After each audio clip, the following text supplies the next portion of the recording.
Америкийн нэгдсэн улс, Израиль ба Ираны дайн. Дональд Трамп Ираны эсрэг дайнд хуурай замын зэрэг оруулах уу?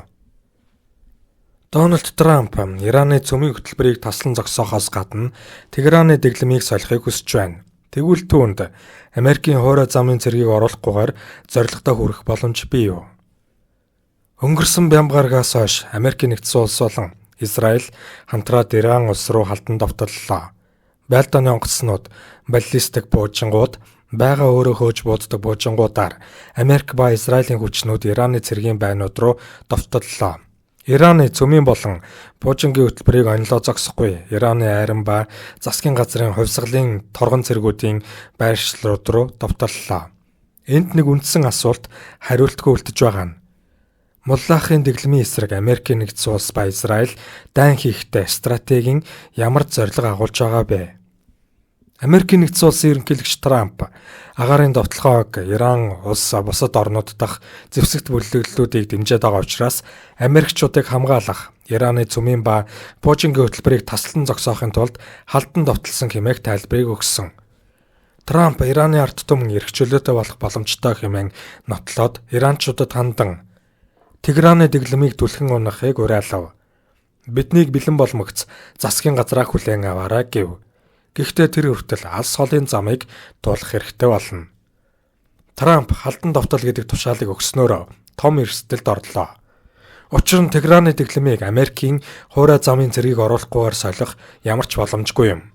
Вашингтон Ираны сөрөг хүчин өөрөө дэглэмийн эсрэг бослог гаргана гэдэгт найдаж суугаа.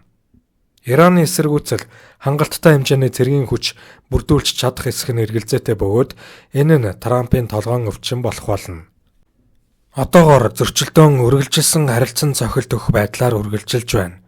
Америкийн нэгдсэн улс ба Израилийг довтлсны дараагаар Иран, Америкийн нэгдсэн улсын цэргийн байршлууд ба Америкийн нэгдсэн улсын Бахрейн, Арабын нэгдсэн Эмират зэрэг холбоотнууд руу буужин харуулж эхэлсэн. Америкийн нэгдсэн улс ба түүний холбоотнууд Техраны довтлохоонд хариу цохилт өгөх нь тодорхой тул бүс нутгийг бүхэлдэн амарсан талбайн төмөр дэгдэх эрсдэл үүсэт байна. Ираны дэглэм богино зайн тусгалын буужингийн томоохон хуарантай тул зөрчил шат ахин хурцдах магадлал өндөр байна. Энд нэг зүйл тодорхой байна. Иран улс ба Америкийн нэгдсэн улс Израилаас цэрэг батлан хамгаалахын хүчин чадлаар илт дутуу. Ираны агаарын орон зайд Америк ба Израилийн байлдааны онгоцнууд ямар ч саадгүйгээр ажиллагаа явуулах боломжтой. Ираны агаарын орон зай бараг хамгаалтгүй гэхэд хийсдэхгүй. Энэ нь өнгөрсөн жил 12 өдөр үргэлжилсэн дайны үр дүн юм. Энэ нь зөрчилдөөн удаан үргэлжлэх тусам Ираны буужин харуулах байрны тоо цөөрнө гэсэн үг. Америкийн нэгдсэн улс Израилийн айрам зориуд онилж хараад байгаа учраас тэр Ираны эсэргүүцэн хамгаалах чадвар цаг цагаар буурах болно. Гэхдээ энэ нь Ираны дэглэм өөр аяндаа мөхөхийн өмнөхөн байгаа гэсэн үг биш. Өнгөрсөн жил Ираны дэглэм сөрөг хүчний эсэргүүцлийг цус урсганд арсан. Дотоод бодлогын хувьд Муллахын дэглэм ард түмнийхээ дэмжлэгийн дийлэнхийг алдсан. Эрх мэдлийн бодлогын хувьд Ираны дэглэм зөвхөн хувьсгалын торгон цэргүүд төдийгүй Ираныг дэмждэг бүс нутгийн Ирак зэрэг орнууд дахь зэвсэгт бүлгүүдийн дэмжлэгийг авах боломжтой. Дээрээс нь хувьсгалын торгон цэргүүдтэй зэрэгцэн оршдог Ираны айрам дэглэмдээ хэр үнэнч вэ гэдг нь тодорхой бос байна. Мэргэжилтнүүд Америкийн нэгдсэн улс Израилийн хамтарсан агаарын довтлохоон Ираны айрам ба дэглэм хоорондын эв санааны нэгдлийг бэхжүүлэх вэ гэдгээс айж буй. Ингэсэн нөхцөлд Ираны хувьсгал амжилтанд хүрэх магадлалыг бууруулах болно. Ираны төрийн тэргүүн Аятолла Али Хаменейгийн ордонд довтлсон агаарын довтлохооны үеэр дээд удирдагч ам өргөдсөн. Гэхдээ түүнийг ам өргөдлээгээд дэглэм нуран унах баталгаа байхгүй. Хаменейгийн ард дэглэмийн үүргээ гүйцэтгэх чадвартай бүтцүүд бий учраас хуурай замын цэрэг оруулаагүй нөхцөлд дэглэм цаашид оршсоор байх болно. Хуурай замын цэрэг оруулахад Трампын улс төрийн дэмжлэг хүрэх үү? Ираны сөрөг хүчний цэргийн хүч нь төрийн эргэлт хийхэд хэт сул байх нөхцөлд дэглэм соглогдох уугүй юу гэдэг нь Америкийн хуурай замын цэрэг орох эсхээс хамаарах болно. Трамп өөрөө Америкийн хуурай замын цэргийг оруулахад бэлэн үү? Америкийн нэгдсэн улсын ерөнхийлөгч олон жилийн туршид Америкчуудыг эцэс төгсгөлгүй дайн байлдаануудад оролцуулахыг зогсооно гэдэг амлалт өгсөөр ирсэн. Түүний Америкийг дахин авгаа болгоно гэдэг амлалтын цөм мөн хохирол ихээр амссан Афганистан ойрхон дорнодын хуурай замын ажиллагаа дээр суурилдаг. Трампыг дэмжигчид Америк цус Америк мөнгийг алс холын зөрчилдөөний золиос болгохоо болсон гэдэгт итгэж байсан юм. Уг хөдөлгөөний игнэнээс эсэргүүцлийн дуу хоолой гарч эхлээд байна. Барууны инфлюенсер Такер Карлсон Иран руу довтлсныг туйлын жигшүүртэй муу санаатай хэрэг хэмээн тодорхойлсон. Хамгийн оройтлоо гэхэд Иранд хуурай замын цэрэг оруулсны дараагаар Трампын нарратив нуран унах болно. Иймэрхүү алхмыг урьдчилан сэргийлэх цохилт өгөх эрх мэдлийн сөрөгчийг үзүүлэх гэдэг нэрийн дор хийх боломжгүй юм. Трампын эхлүүлсэн дайныг төгсгөлийг нь таамаглах боломжгүй ажиллагаанд армийг татан оролцуулсан хэрэг гэхээс өөрөөр нэрлэх аргагүй болно. Түүний сонгогчдын томоохон хэсэг энэ хөндлөнгийн оролцоог Америк нэн тэргүүнд амлалтаасаа ерөнхийлөгч ухарлаа гэж үзэх болно. Агаарын довтлохоон кибер орон зай дахь аюулгүй ажиллагаанаас ялгаатай нь хуурай замын цэрэгт аюулгүй хамгаалагдсан зайнаас үйл ажиллагаа явуулах боломж байдаггүй. Трампын дэмжлэг тэртээ тэргүй газарт унтчихад байгаа. Дайнд эрсэтсэн цэргүүдийн зураг түүнээс үүдэлтэй сэтгэл хөдлөл Америкийн нэгдсэн улсын ерөнхийлөгчийг улам дарамтанд оруулах болно. Амь эрсэтсэн цэргүүдийн авс Америкийн нисэх буудлууд дээр ирэх үед үүсэх улс төрийн дарамтыг ерөнхийлөгч даахгүйд хүрнэ.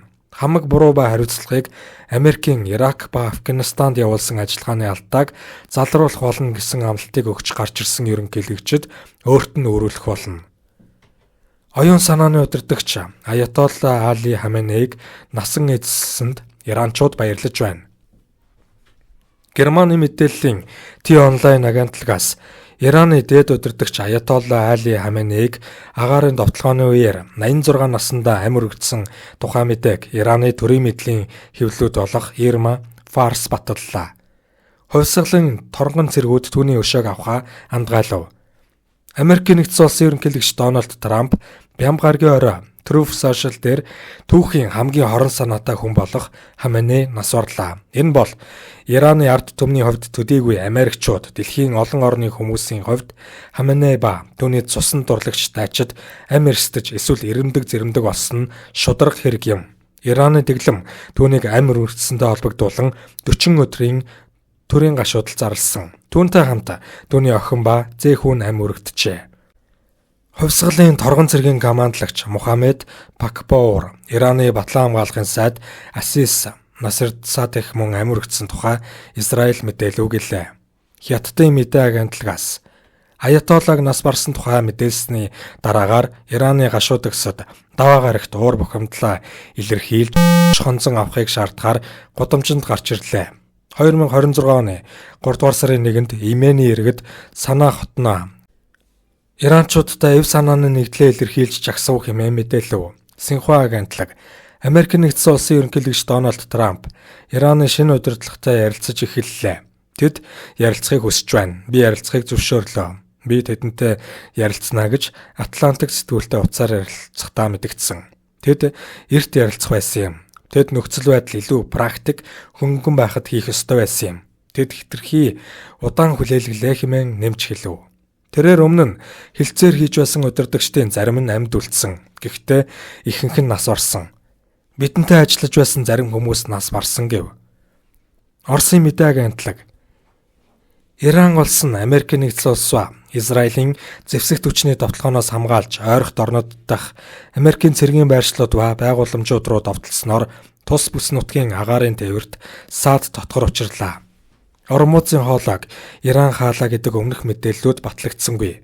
Гэхдээ Персийн булан дахь газрын тосны тээвэр үндсэндээ зогсож мэрэгчлэнүүд газрын тос ба шингэрүүлсэн хийн зах зээл дээр үнийн шок үүсэх бий гэдгийг сануулсан. Өмнө нь Ираны удирдагч Аятолла болон бусад өндөр зэндааны төрийн албаагчид амь эрсэтсэн тухай мэдээлсэн. Ираны Минав руу довтлох үед 165 энгийн иргэн нас барлаа.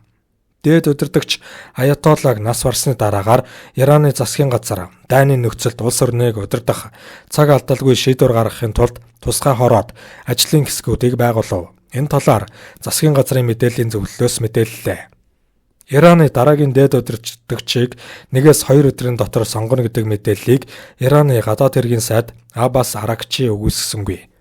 Тэрээр үндсэн хуульд сонгуулийн тухай заалт байгаа. Магадгүй 1-2 өдрийн дараа та бүхэн дараагийн дээд удирдагч сонгогдохыг харах болно гэв. Москвагийн байр суурь. Ираны дээд удирдагч Али Хаменей ба түүний ойрын хүмүүсийн амь насыг хороосон нь хүний зан суртахуун ба олон улсын эрх зүйн бүх нормыг басамжлан зөрчсөн явдал мөн хэмээн Оросын ерөнхийлөгч Владимир Путинаас Ираны ерөнхийлөгч Масауд Пешкианд илгээсэн гашуудлын загталтаа онцлон тэмдэглэв. Ираны удирдагч нарт Оросын холбооны улсын аюулгүй байдлын зөвлөлийн орлогч дарга Дмитрий Медведев, холбооны зөвлөлийн хэвлэлийн төлөөлөгч Валентина Төрийн думын дарга Вячеслав Володин нар гашуудлын цахилгаан утас илгээв. Москва Ираны дээд удирдагч Хаменейгийн амь насанд халдсныг жигсэн зөвөцөж улс төрийн аллах хийдэг практикийг шийдэмгийгээр буруушаав.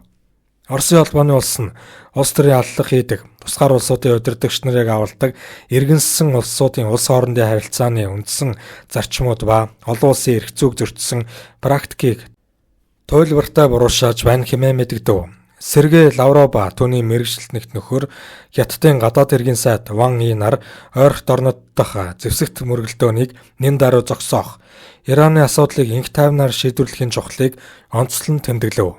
Энэ мэдээг Оросын гадаад хэргийн яам сайд нарыг утсаар ярилцсаны дараа хуваалцав.